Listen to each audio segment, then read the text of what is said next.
Thank you for joining us again. I'm Joan Parley, Chair of the Boards of Doylestown Hospital and Doylestown Health Foundation, and a proud member and past president of the Village Improvement Association of Doylestown.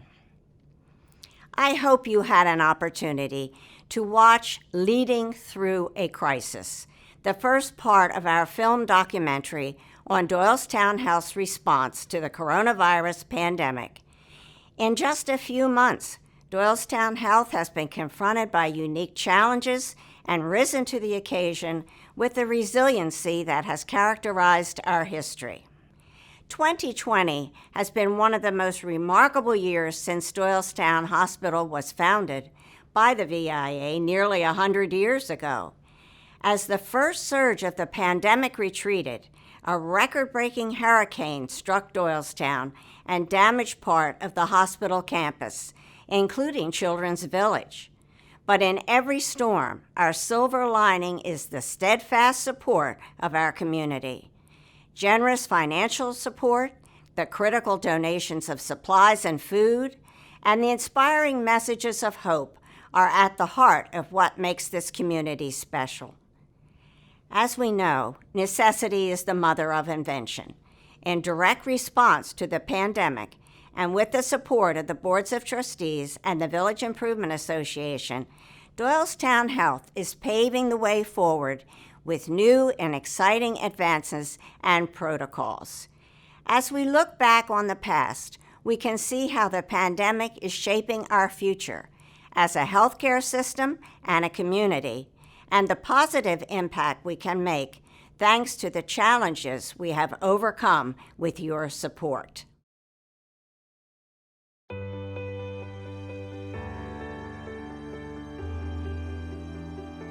What does the future look like?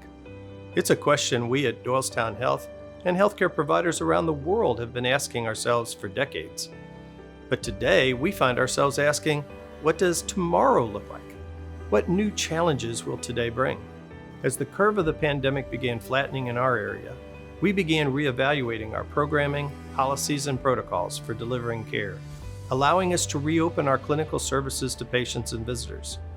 Together, we are learning how to operate safely in this new normal. COVID-19 has affected everyone's lives in a dramatic way that probably none of us could have foreseen. It's made us all much more aware of, number one, some vulnerabilities that we all have, both individually and as societies. And it required a focus on a lot of different behaviors and focus on treatments to try to help us contain this that, again, weren't foreseen. Doylestown has a culture of empowerment and engagement, and I don't think there's anything that I've seen in my 30 years here that has reflected that more than this pandemic. So specifically, physicians who have various specialties, they no longer were concerned about what their specific specialty was, and they stepped up to do whatever was necessary. People's rank no longer was an impact. People did what they had to.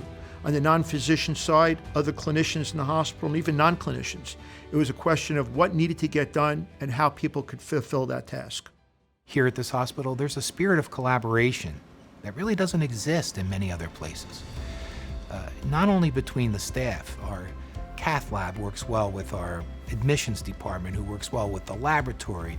I mean, they all work well together. When that happens, the patient wins. And having the physicians come together, working with us, supporting us, and not even just physicians, people from certain care areas to come help support us, it really was humbling that they took the initiative to do something that could help the patients and help us care for the patients so that they can have the best possible outcome. When a community or a group faces some adversity, it can either break you apart or pull you together stronger. In our situation, I think it just made us all appreciate each other a little bit more. And it, brings you together and brings out the best in people. In terms of my life, I think I have a greater appreciation for human resiliency and the human spirit. There were some dark days in the latter part of March and early April. but the spirit, the residents, the staff at Pine Run, and how they came back and just dealt with that crisis and moved forward in a positive manner and talked about hope and what we can do when we have hope and what we can do as a team with hope. I think that has affected me personally, but also what I do when I come to Pine Run every day. I come in now and there's always something positive to do. There's always a villager to talk with, a staff member to talk with. And that sense of hope just permeates the whole community. So the pandemic is something that's obviously very visible. The impact of it has been visible across the health system and certainly across the United States and around the globe. What might not be so visible are needs for contributions, needs to build our endowment, kind of the unexpected. While we do our best to budget each year and to determine what we need, when you have something like a pandemic or a tornado or any kind of unexpected, unique event, we really rely on the financial support of our community to help us offset those costs, to help us meet immediate need, to help us continue to be flexible, to serve the community in an unparalleled, high-quality way.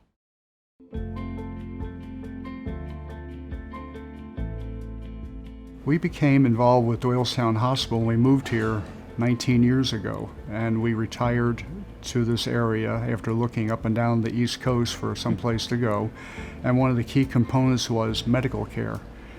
And coming from Boston, where they had Mass General Hospital, which is where we went, we found something in our mind that was very comparable right here, and that's how we ended up coming here in the first place. Having been successful in life, I think we feel that we need to give back to the community. And one way to do that and give to the people that we feel are worthy of receiving the money. And Doylestown Hospital was certainly one of those facilities.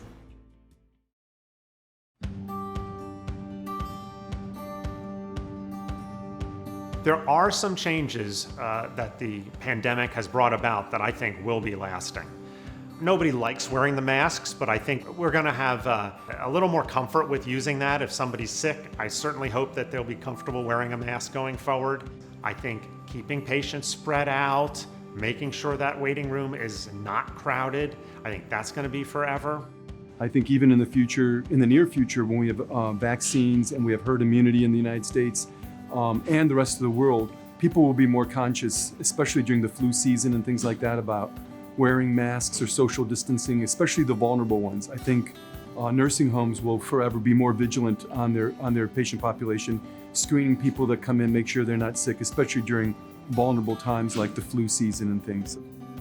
Telemedicine is a patient visit via telephone or video. We've taken a quick implementation, we've learned from it, and now we can provide patients much better access both in person and through telemedicine. We're getting good feedback that we are accessible, that patients have an option to come in to be seen or be seen through telehealth if clinically appropriate. And the models of trying to avoid the high touch, I think patients are very appreciative. One example of the benefits of telehealth that I definitely saw, because we did a lot of telehealth visits when the pandemic had our office closed, is I would have patients who were literally at work. They would take a 15-minute break and talk to me, whereas normally they might have had to take a half a day off of work. So I think telehealth definitely has a role going forward. Some changes that we expect to be long-lasting, we will be continuing to pay a lot of attention to limiting transmission of the virus or any infectious disease for that matter with full PPE. We're much more aware of infection control. So doing procedures that can aerosolize a virus, for example, is now done completely differently than before. One of my partners had a very simple, practical solution to that. He erected PVC piping in a tent-like format. We put thick plastic over it and essentially formed a tent around the patient so that all those aerosols were localized just in that area and didn't put anybody else in the room at risk. I was contacted by Penn Engineering, and we gave them the measurements. I sent them pictures, and I thought I'd have some new ones made in maybe a week or so. By 2 o'clock the next day, I had 6 new ones arrive at the doorstep, which was really a nice thing.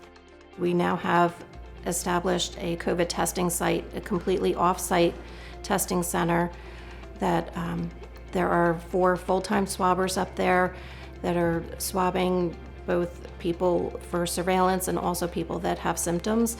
In the emergency department, we have rapid tests, which are absolutely invaluable for somebody that comes in with very vague symptoms that could certainly be COVID symptoms, and to know within 30 minutes or so if they're positive or not. And that really changes the game for us because it changes the amount of PPE that we have to use. What's also different is we're continuing to screen patients. Patients who have elective surgeries, you might not think about it, but patients who are coming in for elective surgery, whether there's going to be a hospital admission afterwards or it's just a strict outpatient surgery, they're getting tested for coronavirus. Anybody that has a known COVID positive patient, in the few cases that they may require surgery, there's a dedicated OR for those patients. And in that OR, there's special circumstances such as something called an air scrubber, which helps cycle the air and purify it during surgery and afterwards.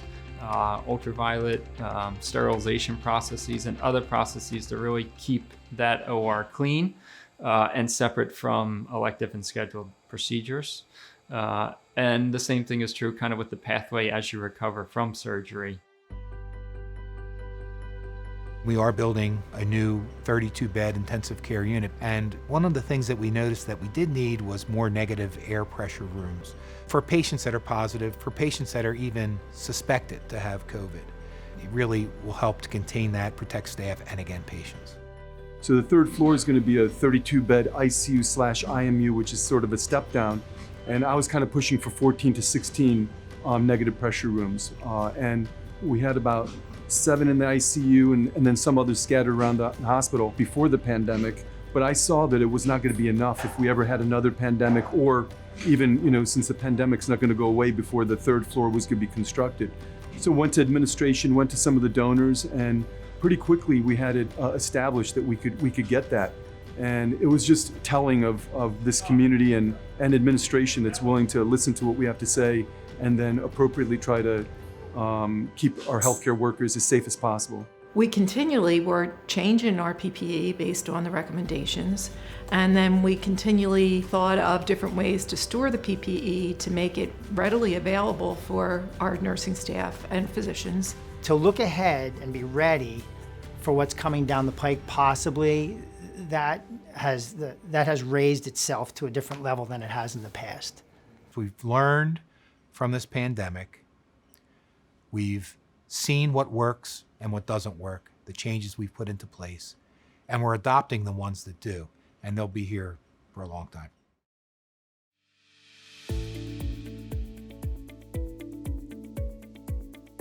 Long before we saw the end of the surge, we saw a plateauing that took place. We peaked at over 55 patients hospitalized, and thousands of patients haven't been tested positive in our community, so we could measure both of those activities. And when we got to a point where we could keep all of the COVID patients in one nursing unit and not feel that we were going to expand into other areas, it was at that point that we felt we had an opportunity to open back up our routine services and start to get back into a new norm of operating. Our success in ramping back up in a safe manner was really based in science and communication with the entire staff. As you can imagine, us having to shut down essentially in many arenas of the hospital system impacted many of us. And we wanted to make sure that when we were ramping back up, not only did providers feel safe, but also patients. My experience with the hospital since the pandemic has been to come in for routine visits, one of which was blood drawn for a physical, and that went very smoothly. It's one-on-one, no exposure to anyone else, not even in the waiting room. The people here are very focused, number one. They are very efficient, number two, but they're very friendly on top of it all.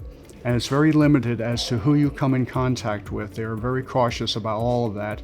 They're very efficient about get you in, get whatever you need done, and get you out so they can take care of the next patient. The staffs in the offices and in the hospital settings were remarkable in their responsiveness to this need of altered approaches to everything, our day-to-day care of patients, but also the courage required to come in and face the unknown sometimes, like is someone going to walk into the office and we don't know they have COVID-19? Well, we're going to have to take care of them. We just have to practice all these measures we have and not be afraid, just be informed and react in that fashion. We're focusing on the immediate concerns of the community, the needs of our patients, and treating the people who are sick in the hospital, and also looking to the future. We want to prevent this in the future. How can we minimize the risk to our patients going forward? Those are the main focuses. Our physician group has actually posted some videos onto social media to try to assure people that safety is our #1 concern and that they will be safe when they do decide to come here for care.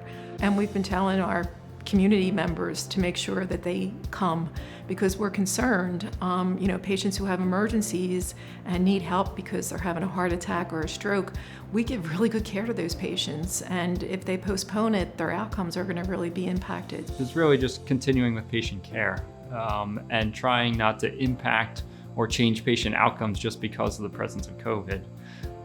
Meaning, for instance, getting the necessary surgeries done, still performing surgeries in the same method, same outcomes as we did before and in a safe manner, and reassuring patients that we can do that safely, that they can come to the hospital and have their procedures done, either semi-electively, electively, or through the ER.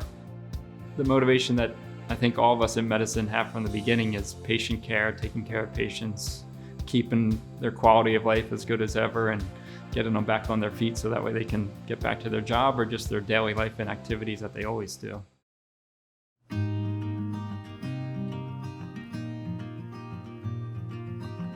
It's a unique position to be in the foundation and to share with the community what makes Doylestown special. And what makes Doylestown special is really that we are founded by women, we're governed by women, by the VA of Doylestown, and we have a patient-first philosophy. So when we might run on a very tight budget because we're always doing what's best and not necessarily what makes the most money, we're in a position where we can go and we can ask the community for support. We can share with them our vision for our future. We can share with them some of the struggles for funding of the past, and we can connect people in the community with our needs, and we can fund that gap. People in healthcare do healthcare because that's something that they're motivated to do. However, to see the community demonstrate their level of appreciation and really reinvigorate everybody here through some of the toughest times in the pandemic, that their work was appreciated and valued, really is what kept everybody here going throughout this. I've always known and felt that the people that we work with and the people that are in this community are kind-hearted. But in a crisis like this, it was overwhelming. Although the community couldn't necessarily be physically standing next to us as we took care of these vulnerable patients, they were right there with us and held us up. To see that outpouring that we're all in the same boat and we're all trying to help each other. And that's a critical, sustaining event when you see that. And it, I think, still rings true today. We're all in this for the longer haul still, and we have to continue to support each other through this. We've known from the very beginning that Pine Run is an exceptional community and it's a family. The staff who work in independent living are like grandchildren to the residents who live there. The staff who work in the health center, who take care of patients every day, are family to those family members because when they come in, they can say, hey, your mom had a really good day today, or hey, your dad's not doing so good, you might want to come in when they call them. So what it solidified to us with all of the family involvement is that Pine Run has created a culture of family.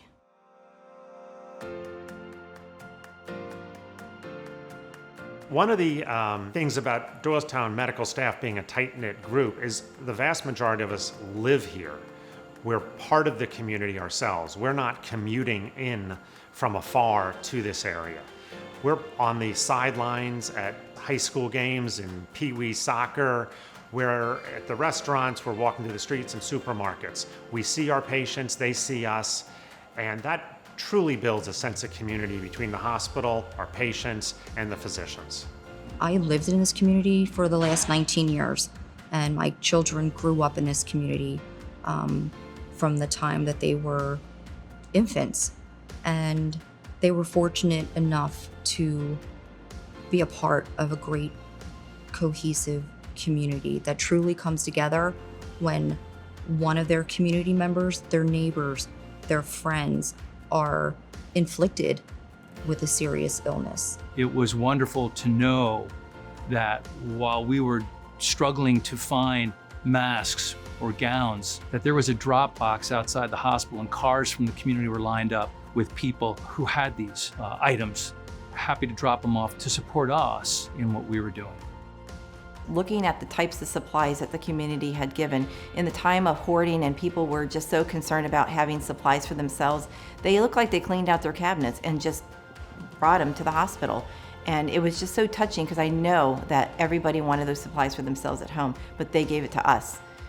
The amount of support that we received from the community, the signs, the cards, all the love that they sent, and the unending amount of pizza that was delivered to the emergency department. Sometimes there would be 40 or 50 pizzas a shift delivered. The community donations of food was so well done and so meaningful, because sometimes you felt you were just so down because you were so worried about what was going on. You were so worried about the PAPRs and the N95s and everything that needed to go on, and the intensity of stress within the unit was so high. So we would set up the food in the back and they could eat together and they could talk. It was probably the nicest thing that the community could have done for us. And I truly appreciated it, as well as the staff, because there weren't a whole lot of pick-me-ups in the clinical environment at that point in time. And it was very generous of the community, but the impact was intense. So John and Carol Small, are just one example of that community connection that we have. We're very much in support of the hospital because it is important for your health and your well-being. And you were here through the pandemic, and I think it's brought an awareness to the community that the people here were doing a fantastic job. And I think that's what's important. You've heard the term, I helped build that. Well, that's the way we feel, that as different things came along here over the past 19 years, we were able to contribute to help build this, that, or another thing that needed to be done. And the other part of it is too, if we can do something to encourage other people to do it, that's important to us also, because we certainly can do it, and others have many opportunities to give to different charities and foundations. But what's more important than your health?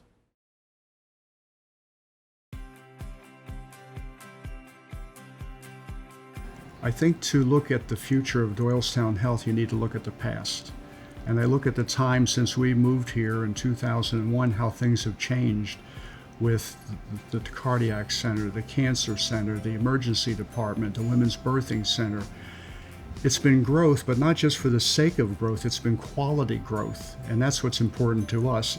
And I do not see that changing. And we're just thrilled with the way things have gone and what we have access to, because that's going to be key to us as we go forward in our older years, which we're already on the doorstep of. So in the future, I think what patients are going to experience coming to this hospital is much what they always have. They know that this is a place where you get university level care in a community setting, a familiar, comfortable, homespun hospital. The hospital and the emergency department are prepared really well, I believe, to serve this community. We've been going through this now for several months, and we're ready for it, and we're ready to take care of our population here. We're ready to take care of our neighbors and make sure that they're healthy, and we're going to do everything that we can to ensure that they're safe, that we're safe, and that everybody around us is safe. This is an extraordinary community. When there's a call to action, people respond. People look for ways to help. People identify that Doylestown Health is worthy of their investment, and our community response has been unimaginable. We have been overwhelmed by the outpouring of support. We've been humbled by the support of our community members. It truly is an extraordinary place to live and work, and we're very fortunate to be in Doylestown. We continue to grow. We continue to add new technologies, new programs. It's exciting. It's exciting to be part of that growth and help develop that, foster that, and lead that in some areas. It's for me, it's very, very rewarding. I think the Clark Center for Critical Care at Doylestown Health is going to be incredible. We're going to have not only state-of-the-art, physicians, equipment, but the aesthetics. There's going to be large rooms. There are going to be quiet rooms. The care is going to be provided in the tender, loving care that this community really needs and has always had, and it's their motto. So it's just a continuation of what the VIA and Doylestown Health is all about, and that's outstanding, compassionate community care. Doylestown was known as the place you could come into and wasn't so institutional, and I like to think we would hug everybody as they walked in the door. Well, now we have to provide a way to do a virtual hug for everybody who comes in the door. It's a little bit different. There's masks, there's people taking temperature, they're asking questions, there's limited numbers of visitors with each patient. But at the same time, we're finding innovative ways to communicate and connect with families, making sure that they don't feel left out and lost in the process. And so we're learning how to make this work as best we can in a challenging environment. I would say thank you to the community. They really help to empower the staff and also to raise their morale. I would say thank you so much for supporting us and understanding our role in trying to take care of patients who fell ill from COVID and to prevent those who did not have it from acquiring it. We all had some level of support and gratitude from the community. Even surrounding community is amazing. So it's really important that I really express to the community not how helpful their assistance was, but invaluable and how critical it was. So the community who makes this all possible, thank you for your support on so many different levels. Thank you doesn't seem like enough. That's all I have to offer at the moment, but it really made all the difference. It's, the gravity of the situation was so great, and we're all trying to do what's right for patients, for the community, for our families, and protect ourselves. And just seeing the appreciation was, I can't even put it into words. It meant so much. It kept us going. That support just means the world to us, and for our associates and for our physicians, they know they are so appreciated, and I want this community to know how much we appreciate them.